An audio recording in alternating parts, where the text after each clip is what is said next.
Hello friends, എല്ലാവർക്കും recruit നമസ്കാരം.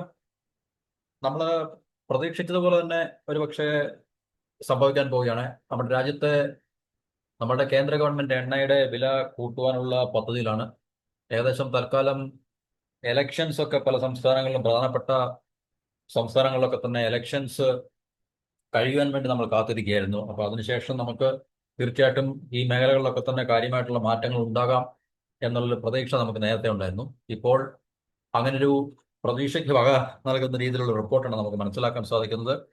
അതായത് നമ്മളുടെ രാജ്യത്തെ എണ്ണ കമ്പനികളിലെയൊക്കെ തന്നെ പ്രതിമാസ നഷ്ടം 30,000 കോടി രൂപയ്ക്ക് മുകളിലായതുകൊണ്ട് ഇന്ധന വിലയിൽ പിന്നെ ഇന്ധന വില വർദ്ധിപ്പിക്കാതെ യാതൊരു രക്ഷയുമില്ല എന്നുള്ളതാണ് പെട്രോളിയം മന്ത്രാലയം ഇപ്പോൾ പുറപ്പെടുവിക്കുന്നത്. അപ്പോൾ നമുക്കറിയാം, ഇറാൻ ഇസ്രായേൽ വാർ തുടങ്ങിയതിനു ശേഷവും സ്ട്രൈറ്റ് ഓഫ് ഹോർമൂസിന്റെ ക്ലോഷറിനൊക്കെ ശേഷവും അന്താരാഷ്ട്ര ക്രൂഡ് വിപണിയിലെ ക്രൂഡ് ഓയിലിന്റെ വില വളരെയധികം വർദ്ധിക്കുകയും 100-ന് മുകളിൽ പോവുകയൊക്കെ ചെയ്തത് നമുക്കറിയാം. ആഗോള ആഗോള വിപണിയെ വല്ലാതെ പ്രതിസന്ധിയിലാക്കി. നമ്മളെപ്പോലെ എനർജി നല്ലൊരു ശതമാനം ഇമ്പോർട്ട് ചെയ്യുന്ന രാജ്യം എന്ന നിലയിൽ നമ്മുടെയൊക്കെ ആഭ്യന്തരമായിട്ടുള്ള പ്രത്യാഘാതങ്ങളും അല്ലെങ്കിൽ പ്രതിസന്ധികളൊക്കെ തന്നെ സൃഷ്ടിച്ചുകൊണ്ടിരിക്കുന്ന ഒരു കാഴ്ച, അല്ലെങ്കിൽ അങ്ങനെ ഒരു യാഥാർത്ഥ്യം നമ്മൾ നേരിട്ടുകൊണ്ടിരിക്കുകയാണ്. അതൊക്കെ സത്യം തന്നെയാണ്, ഇല്ലെന്ന് പറയുന്നില്ല. നമുക്കറിയാം, എണ്ണ വില കൂടുന്നതനുസരിച്ച് തീർച്ചയായിട്ടും കൂടിയ വിലയിൽ നമ്മുടെ രാജ്യത്തേക്ക് എണ്ണ ഇമ്പോർട്ട് ചെയ്യേണ്ടി വരും.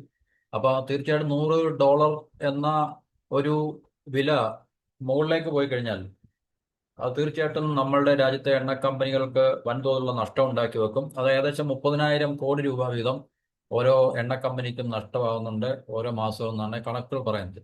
അപ്പൊ ഇത് ഒരു പ്രതിസന്ധി സൃഷ്ടിക്കുന്ന ഒരവസ്ഥ തന്നെയാണ്. കാരണം നമുക്കറിയാം, കമ്പനികൾക്ക് ഈ പറഞ്ഞ വിലയിൽ വ്യത്യാസം ഉണ്ടാകുമ്പോൾ തീർച്ചയായിട്ടും അതിനനുസരിച്ചുള്ള വില നിശ്ചയിച്ച് അവർക്ക് അവരുടെ ഉൽപ്പന്നങ്ങൾ പൊതുവിപണിയിൽ വിൽക്കേണ്ടി വരുന്നതൊരു ലോജിക്കലായിട്ടുള്ള ചോയ്സ് തന്നെയാണ്. പക്ഷെ ഇവിടെ ഇത്രയും നാളും ഈ പറഞ്ഞ വിലയിൽ മാറ്റമില്ലാതെ തന്നെ ഉയർന്ന വിലയിൽ അവർ ഇമ്പോർട്ട് ചെയ്തിട്ട് പഴയ വിലയിൽ തന്നെ അല്ലെങ്കിൽ കുറഞ്ഞ വിലയിൽ തന്നെ വിറ്റഴിക്കുമ്പോൾ അവർക്ക് തീർച്ചയായിട്ടും നഷ്ടം ഉണ്ടാകും എന്നുള്ള കാര്യം അത് നമുക്കൊരു കോമൺ സെൻസിക്കലാണ്. അപ്പോൾ അതുകൊണ്ട് തീർച്ചയായിട്ടും അതിനകത്തിൽ നമുക്ക് പ്രത്യേകിച്ചൊരു അങ്ങനെ പറയുന്നത് അതിനൊരു ഔട്ട് ഓഫ് പ്രൊപ്പോർഷൻ ആയിട്ട് നമുക്ക് കാണേണ്ട ആവശ്യമൊന്നുമില്ല.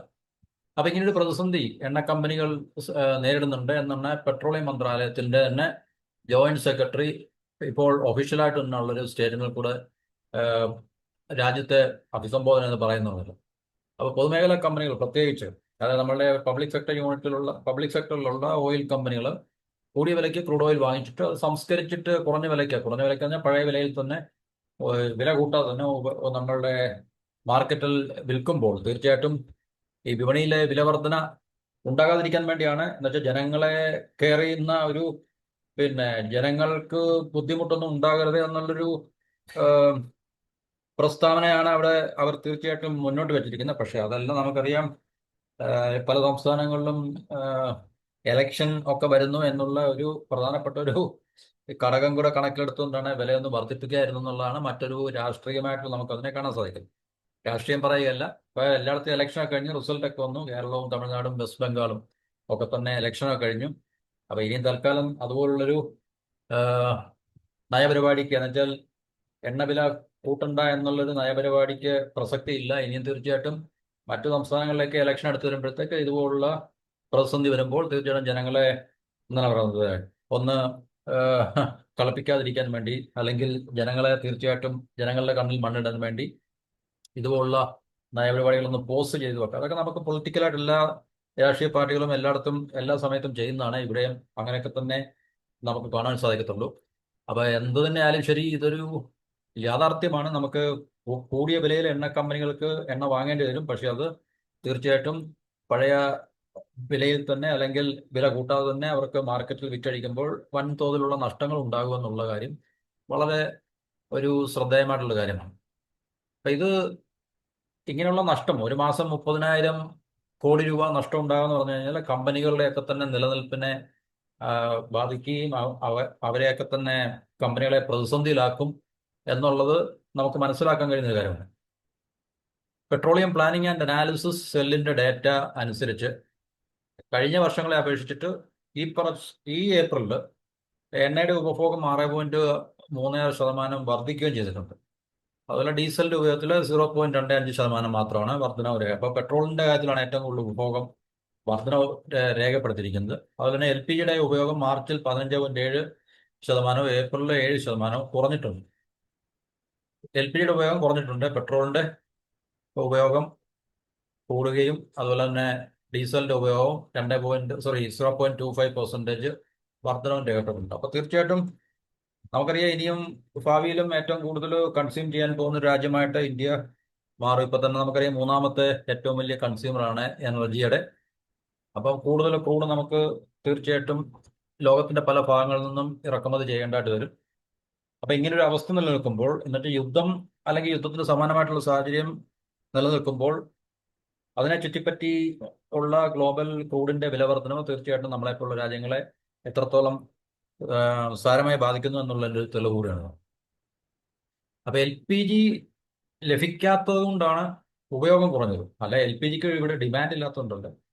നമുക്കറിയാം സ്ട്രേറ്റ് ഓഫ് ഹോർമൂസ്, അതുപോലെ തന്നെ ഖത്തറിന്റെ പ്രശ്നങ്ങളും ഒക്കെ തന്നെ അവരുടെ എനർജി ഇൻഫ്രാസ്ട്രക്ചറിനും ഒക്കെ തന്നെ ഉണ്ടായിട്ടുള്ള കാര്യമായിട്ടുള്ള ഡാമേജ്, സ്ട്രേറ്റ് ഓഫ് ഹോർമൂസിന്റെ ക്ലോഷർ, ഇതൊക്കെ തന്നെ LPGയുടെ ലഭ്യത കുറച്ചു. അപ്പൊ ആ കുറവാണ് തീർച്ചയായിട്ടും മാർച്ചിലും ഏപ്രിലും ഒക്കെ തന്നെ ഇത്രയും, മാർച്ചിൽ പ്രത്യേകിച്ച് 15.7% കുറവെന്ന് പറയുമ്പോൾ വലിയൊരു എന്താണ് പറയുന്നത്, ഒരു വലിയൊരു റേറ്റ് തന്നെയാണ് ശരി. ഏപ്രിൽ 7%. ഏപ്രിൽ ഇതുവരെ നമുക്ക് തീർച്ചയായിട്ടും ഏപ്രിലായപ്പോഴത്തേക്ക് ക്രൈസിസിന് ഏകദേശം ഒരു ചെറിയ അയവ് ഉണ്ടായിട്ടുണ്ടായിരുന്നു. മാർച്ചിൽ കൊടുമ്പിരിക്കൊണ്ടിരിക്കുന്ന സമയമാണ്. അതുകൊണ്ടാണ് 15.7% വളരെ അത്രയും വർദ്ധിച്ച ഒരു ശതമാനം കണക്ക് കാണിക്കുന്നത്.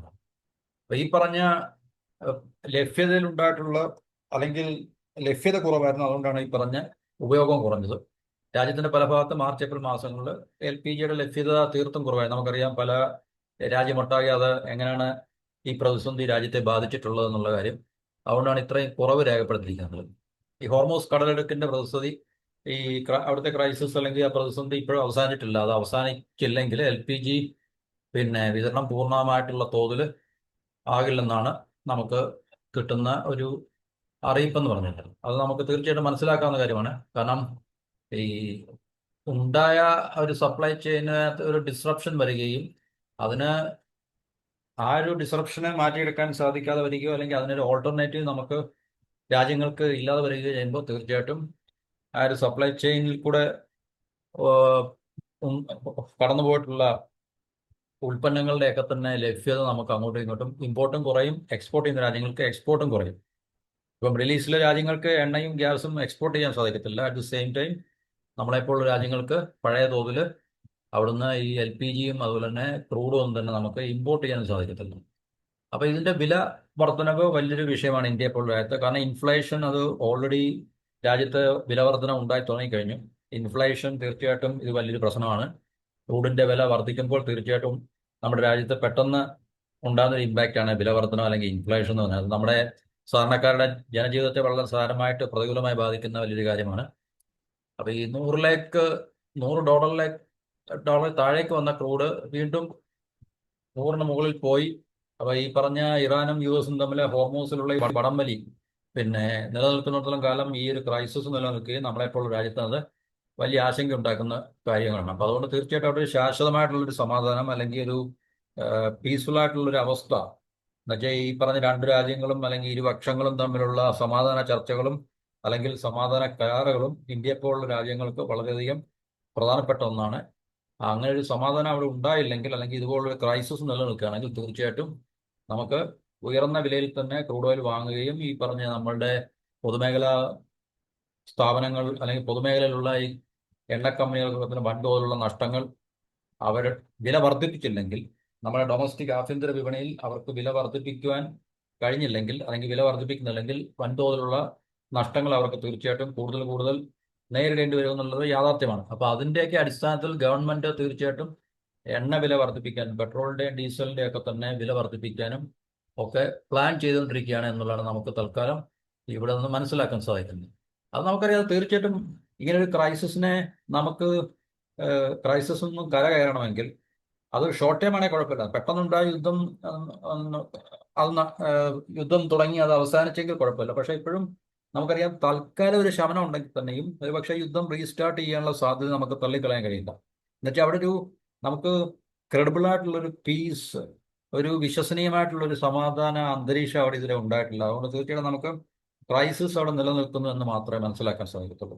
പ്രതിസന്ധി അവിടെ ഇപ്പോഴും നിലനിൽക്കുന്നുണ്ട്. അതുകൊണ്ട് തീർച്ചയായിട്ടും പ്രതിസന്ധി നിലനിൽക്കുന്നുണ്ടെങ്കിലും കാര്യം അതുപോലെ സ്ട്രൈറ്റ് ഓഫ് ഹോർമൂസ് പൂർണ്ണമായിട്ടും എന്താണ് പറയുന്നത് ഫ്രീ ആക്കപ്പെട്ടിട്ടില്ല. അതുകൊണ്ട് തീർച്ചയായിട്ടും ഈ free flow of energy crude അല്ലെങ്കിൽ LPG ഇതിൻ്റെ ഒന്നും ഫ്രീ ഫ്ലോ ഉറപ്പാക്കാൻ സാധിക്കാത്തതുകൊണ്ട് ക്രൂഡിന്റെ വില അത് സാരമായി ബാധിക്കും. ക്രൂഡിന്റെ വില സാരമായി ബാധിക്കുമ്പോൾ തീർച്ചയായിട്ടും ഒരു ഇമ്പോർട്ടിംഗ് ആയിട്ടുള്ള രാജ്യമായതുകൊണ്ട് നമ്മളുടെ കൂടുതൽ വില കൊടുത്ത് നമുക്കത് വാങ്ങുകയും തീർച്ചയായിട്ടും അതിന് പ്രൊപ്പോർഷണലായിട്ട് വില വർദ്ധിപ്പിച്ച് രാജ്യത്ത് വിറ്റഴിക്കാൻ കഴിഞ്ഞില്ലെങ്കിൽ ഗവൺമെന്റ് റൺ പബ്ലിക് സെക്ടർ യൂണിറ്റ്സിലുള്ള പബ്ലിക് സെക്ടർ ഓയിൽ കമ്പനീസിന് വൻതോതിലുള്ള നഷ്ടങ്ങൾ അവർക്ക് നേരിടുകയും ആ കമ്പനികളൊക്കെ തന്നെ പ്രതിസന്ധിയിലാവുകയും ഒരുപക്ഷെ പ്രതിസന്ധിയാകുമെന്ന് പറഞ്ഞാൽ അത് നിലനിന്നുകൊണ്ട് പോകുകയാണെങ്കിൽ തീർച്ചയായിട്ടും അടച്ചുപൂട്ടേണ്ടി വരും. അങ്ങനെയൊക്കെയുള്ള വലിയ ബുദ്ധിമുട്ടുകൾ നമ്മൾ അടച്ചുപൂട്ടത്തില്ല. കാരണം ഗവൺമെന്റിന്റെ സ്ഥാപനമായതും വളരെ ക്രിട്ടിക്കൽ ആയിട്ടുള്ള സെക്ടർ വളരെ ക്രൂഷ്യൽ ആയിട്ടുള്ള സെക്ടർ ഒക്കെയാണ് തീർച്ചയായിട്ടും അടച്ചുപൂട്ടത്തൊന്നുമില്ല. എന്നാലും നഷ്ടങ്ങൾ ഉണ്ടാകും. ഈ നഷ്ടങ്ങൾ നമ്മളെപ്പോലുള്ള ജനങ്ങളുടെ പിന്നെ മുകളിൽ തന്നെ ആയിരിക്കും. അത് പല രീതിയിലുള്ള ടാക്സ് ആയിട്ടും അല്ലെങ്കിൽ